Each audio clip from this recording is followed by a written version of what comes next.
Assalamualaikum warahmatullahi wabarakatuh. Perkenalkan, nama saya Nung Nur Hayati.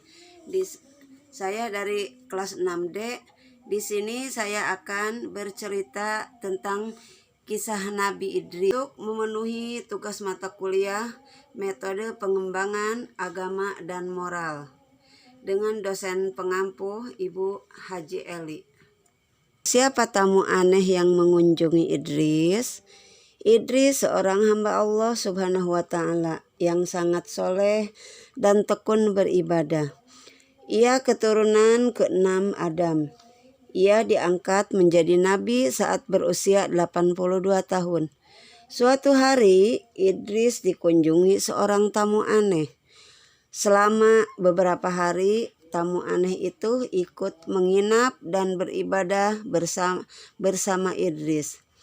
Namun saat disuguhi makanan, tamu itu menolak, tidak mau memakannya.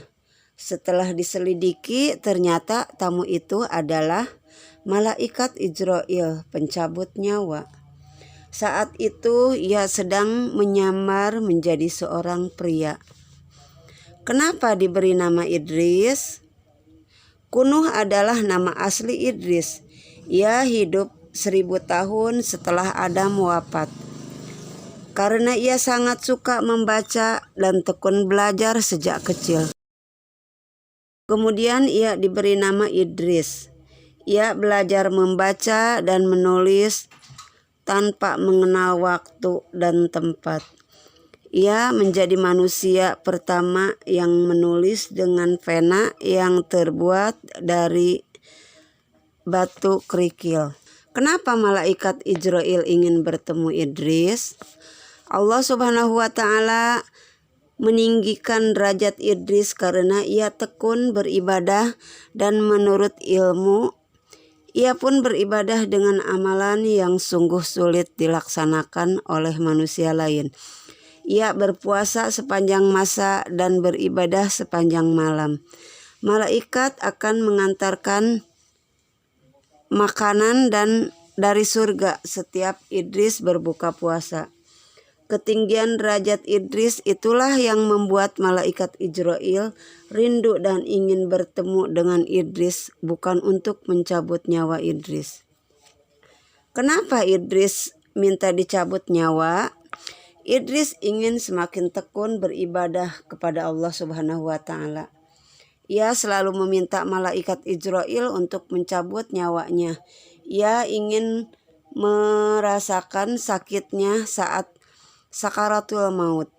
Namun setelah itu ia minta dihidupkan kembali. Dengan seizin Allah Subhanahu wa Ta'ala, malaikat Israil pun mencabut nyawa Idris dengan seizin Allah, dengan pelan-pelan. Ruh Idris lalu diangkat ke langit. Di sana Idris ingin melihat neraka dan surga dengan diantar malaikat.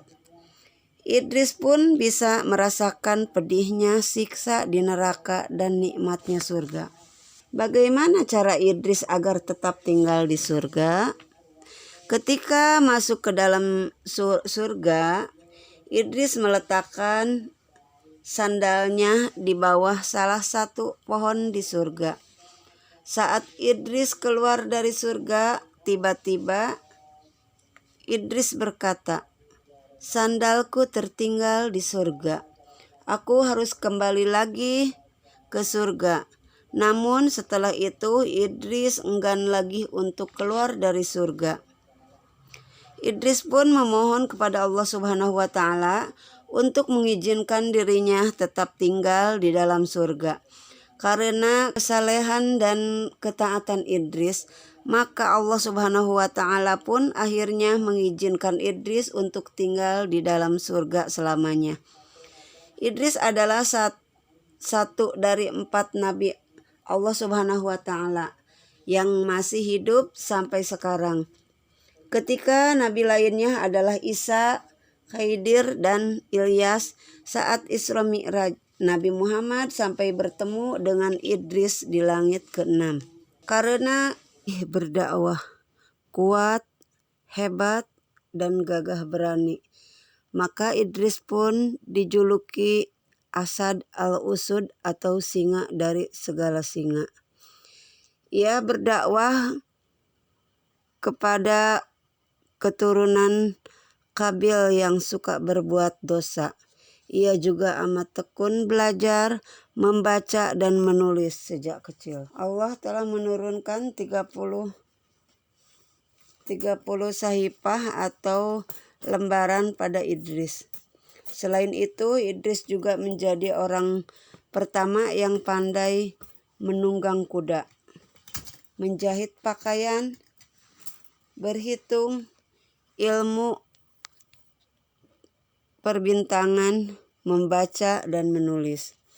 Setiap kali menjahit pakaian, ia selalu berzikir pada Allah Subhanahu wa Ta'ala.